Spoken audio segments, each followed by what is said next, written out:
Have you ever said, "I'll do it later"? Just a few minutes on your phone, just one more video. And before you know it, hours are gone. You're not alone.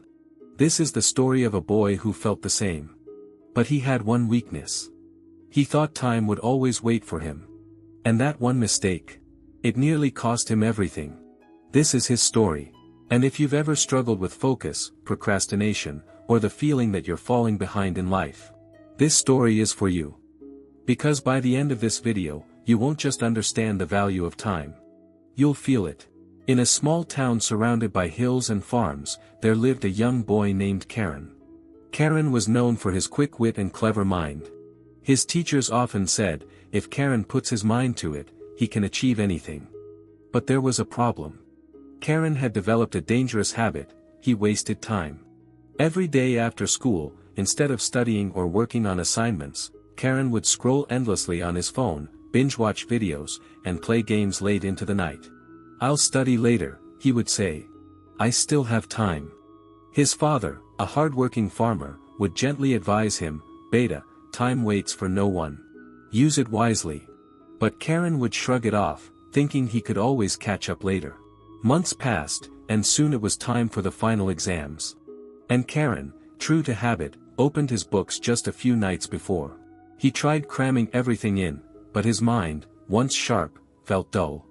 The stress was overwhelming. His heart raced. His eyes burned. When the results came, it felt like a slap from reality. He had failed. A boy once full of promise, now stood at the bottom of the class. Whispers floated through the school corridors. What happened to Karan? He used to be so smart. His teachers looked away. His classmates avoided eye contact. His best friend, Raghav, stood at the top of the merit list. And when Karan reached home, holding the report card with trembling hands, his parents didn't say a word. Their silence was louder than any scolding. His little sister peeked from the kitchen, eyes wide, and softly asked, "Bia, what happened to the superhero you always said you'd become?" That night, Karan lay awake, staring at the ceiling. For the first time, he felt something far worse than failure: he felt lost. The next morning, feeling embarrassed and hopeless, Karan went for a walk to clear his mind. On his way, he saw an old man sitting near the village library, feeding birds and smiling at the sky. Curious, Karan sat beside him. The old man looked at him and said, "Troubled heart, isn't it?" Karan was surprised. "How did you know?" The man chuckled, "Your eyes say it. Tell me, what burdens you?" And so, Karan poured his heart out, his laziness, his failure, his regret. The old man listened patiently, then nodded and said, "You remind me of another boy, someone just like you. Would you like to hear his story?" Karan nodded eagerly. Many years ago, the old man began, there lived a boy named Arav. Arav was intelligent but lazy. He loved wasting time, thinking he'd always have more. One day, a strange teacher arrived at his school. The teacher gave each student a small glass sand clock and said, "This sand clock shows your learning time. Use it wisely." The moment Arav turned his sand clock over, the sand began to fall. At first, he didn't care. He played, laughed, delayed tasks. But every morning, he'd see the sand pile up at the bottom. By the time exams came, Arav realized his sand clock was nearly empty, and so was his preparation. He begged the teacher for more time, but the teacher only said, "Time doesn't wait. It only moves forward." Arav failed. Not because he wasn't smart, but because he let his time slip through his fingers like sand. Karan was stunned.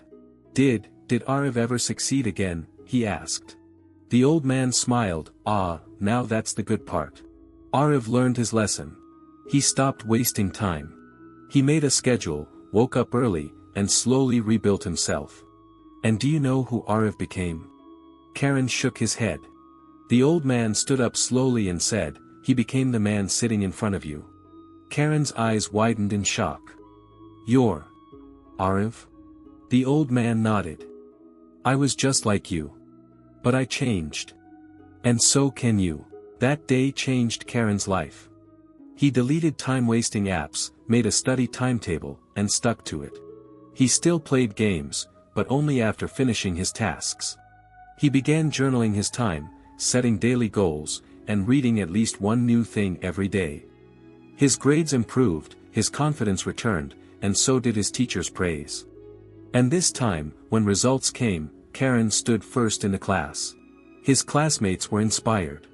Even his best friend, Raghav, said, "You've become a new person."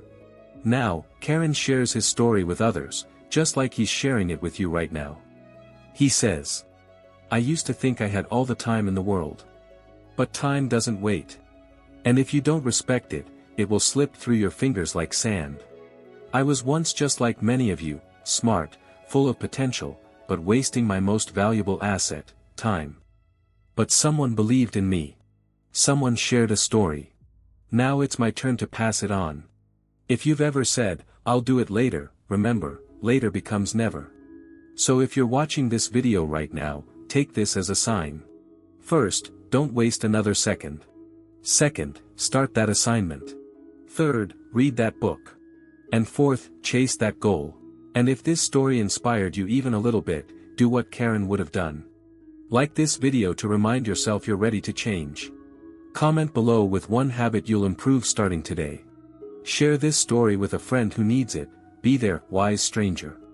And subscribe for more stories that guide your journey, just like this one. Because remember, you can't buy time. But you can choose how to use it. And those who use it wisely become unstoppable.